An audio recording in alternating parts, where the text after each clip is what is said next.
অনেকে তো আনস্কিলড কর্মীও পাঠাচ্ছে এবং গিয়ে তারা কাজ পাচ্ছে না, সেক্ষেত্রে আসলে এখন এই ক্ষেত্রে একটু ভালোভাবে মানে নজরদারি করা হচ্ছে, কারণ এই আনস্কিল লোক বিভিন্ন জায়গায় যে কিন্তু তারাও বিপদে পড়ছে, কাজ পাচ্ছে না। এখন সে ফর এক্সাম্পল আপনি ক্লিনিং এর জন্য ধরেন একটা লোক যদি যায়, এখন ক্লিনিং এর যে সমস্ত ইকুইপমেন্ট ব্যবহার করে এগুলো যদি অপারেশন না জানে তাহলে তো সে জানতে পারবে না। তাহলে এখন ধরেন একটা গ্রাম থেকে বা একটা সাধারণ লোক তো চাইলেও এটা পারবে না, তাহলে তার একটা ট্রেনিং এখান থেকে নিয়ে যেতে হয়। নিশ্চিত করা সম্ভব, ট্রেনিং নিশ্চিত করা সম্ভব। আমাদের এই মন্ত্রণালয়ের অধীনে 110টা ট্রেনিং সেন্টার আছে, যে ট্রেনিং প্রতিষ্ঠান একেবারে অবকাঠামো সহ, এদের কাজেই ট্রেনিং দেওয়া, প্লাস বেসরকারিও বেশ কিছু ভালো প্রতিষ্ঠান আছে। সেগুলো তো ছিল, কিন্তু তাতেও তো এটা থামেনি আসলে। ওই যে আপনার আমাদের দেশের লোকজন হচ্ছে যে কোনো ভাবে একটু যেতে চায়, সেই ক্ষেত্রে অনেকে শর্টকাটে যাওয়ার জন্য ওই ট্রেনিং যে 3 মাস 6 মাস নেওয়া লাগবে, অনেকে কি করে সরকারি প্রতিষ্ঠান থেকেও কিন্তু ট্রেনিং না করেই সার্টিফিকেট টাকা পয়সা দিয়ে বের করে নেয়। তো এখন আমরা এখানে কড়াকড়ি আরোপ করতেছি যে না, ট্রেনিং ছাড়ার জন্য টাকা পয়সা দিয়ে কোনো সার্টিফিকেট ইনশিওর না করে। যেমন সৌদিতে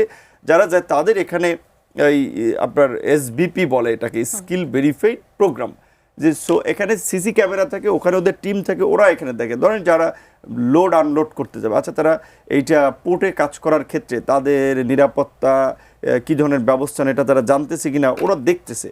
কিংবা কোরিয়াতে যারা যায় এগ্রিকালচার সিজনাল ভিসায়, এটাও ওরা পরীক্ষা করে, মানে ওরা প্র্যাকটিক্যাল নেওয়ার ক্ষেত্রে এখানে প্র্যাকটিক্যাল ওরা কিছু সিসিটিভিতে ওরা ওখানে থাকে, আমাদের ঢাকায় আমাদের মন্ত্রণালয়ে ক্যামেরার সেকশন থাকে, আবার ওই লোকাল প্রতিষ্ঠানে এখন। এবং সরকারও জোর দিচ্ছে যে স্কিল ম্যান পাওয়ার পাঠানো।